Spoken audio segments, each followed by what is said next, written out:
नमस्कार दोस्तों, crystal integrated services का पब्लिक इशू 14 मार्च 2024 से खुलेगा। इस वीडियो में मैं इस पब्लिक इशू का विश्लेषण करूंगा, जिसमें मैं कंपनी प्रोफाइल, फाइनेंस, तारीखों, वैल्यूएशन के साथ साथ कई सारी जानकारियां शेयर करूंगा और वीडियो के अंत में आपको बताऊंगा कि क्या आपको इस पब्लिक इशू में निवेश करना चाहिए। सबसे पहले हम कंपनी के बारे में जान लेते हैं। क्रिस्टल इंटीग्रेटेड सर्विसेज की इनकॉर्पोरेशन वर्ष 2000 में हुई थी। यह कंपनी भारत में सुविधाएं प्रबंधन सेवाएं प्रदान करती है। यह company housekeeping, sanitation, landscaping, gardening, mechanical, electrical और प्लम्बिंग सेवाएं, waste management service, pest control इत्यादि सेवाएं प्रदान करती है। इस कंपनी को अपनी आमदनी का सबसे ज्यादा भाग इंटीग्रेटेड फैसिलिटी मैनेजमेंट से मिलता है, जो इसके कुल आमदनी का 60.4% भाग है। स्टाफिंग और पेरोल मैनेजमेंट से इसे 25.2% भाग मिलता है। प्राइवेट सिक्योरिटी और कैटरिंग सर्विस से कंपनी को अपनी आमदनी का 13.1% और 1.3% भाग मिलता है।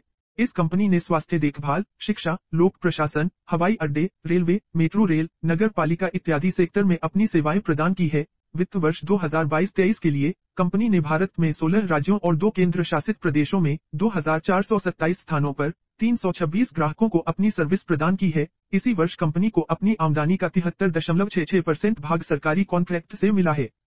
30 सितंबर 2023 की तारीख में कंपनी ने 135 अस्पताल और मेडिकल कॉलेज, 228 स्कूल और कॉलेज, 1 हवाई अड्डे, 4 रेलवे स्टेशन, 30 मेट्रो स्टेशन को अपनी सेवाएं प्रदान की है। कुल मिलाकर हम देखें तो कंपनी का बिजनेस अच्छा है। अगर हम कंपनी के फाइनेंस की बात करें तो इसकी कुल आमदनी वर्ष 2022-23 में 711 करोड़ रुपए का है और इसका कुल लाभ 38.4 करोड़ रुपए का है।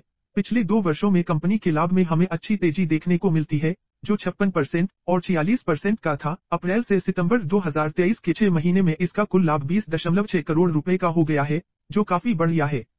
इसकी कुल संपत्ति 30 सितंबर 2023 की तारीख में 450 करोड़ रुपए की है और इसका लोन 103 करोड़ रुपए का है। हमें कंपनी की संपत्ति और लोन दोनों में ही पिछले वर्ष बढ़त देखने को मिलती है। इसका डेब्ट टू इक्विटी रेशियो 30 सितंबर 2023 की तारीख में 0.58 का है। हालांकि पब्लिक इशू से कंपनी को जो पैसे मिलेंगे उसमें से 10 करोड़ रुपए का इस्तेमाल लोन चुकाने में किया जाएगा और उसके बाद इसका लोन थोड़ा कम हो जाएगा। कुल मिलाकर हम देखें तो इस कंपनी के वित्तीय नतीजे ठीक ठाक है।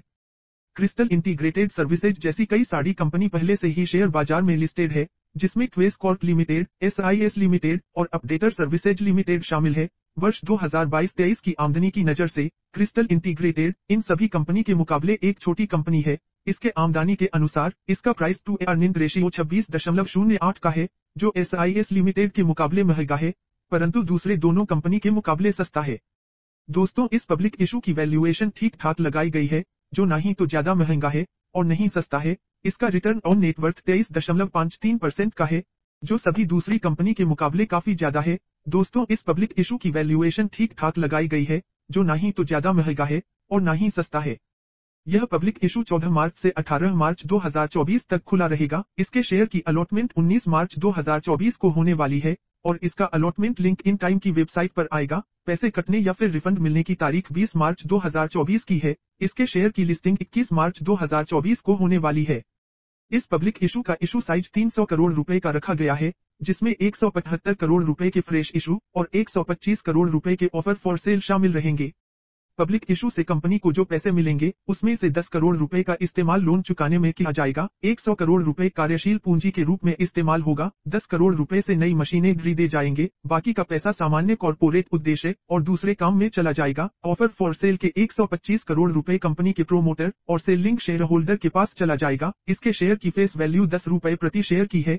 इसका प्राइस बैंड 680 रुपए से 715 रुपए प्रति शेयर के बीच का तय किया गया है। आपको इस पब्लिक इशू में एक लोट की एप्लीकेशन करने के लिए 20 शेयर का आवेदन करना पड़ेगा, जिसके लिए 14,300 रुपए की आवश्यकता पड़ेगी। रिटेल निवेशक के लिए पब्लिक इशू का 35% भाग आरक्षित रखा गया है। अब सबसे अहम सवाल, क्या आपको इस पब्लिक इशू में निवेश करना चाहिए? दोस्तों, इसके लिए हमें मार्केट सेंटीमेंट का इंतजार करना पड़ेगा। अगर इसके शेयर की ग्रे मार्केट में अच्छी डिमांड रहती है तब हम इसमें निवेश कर सकते हैं। दोस्तों, कंपनी का बिजनेस और वित्तीय नतीजे दोनों ही अच्छे हैं। इसके बिजनेस में भविष्य में उन्नति की अच्छी संभावना है।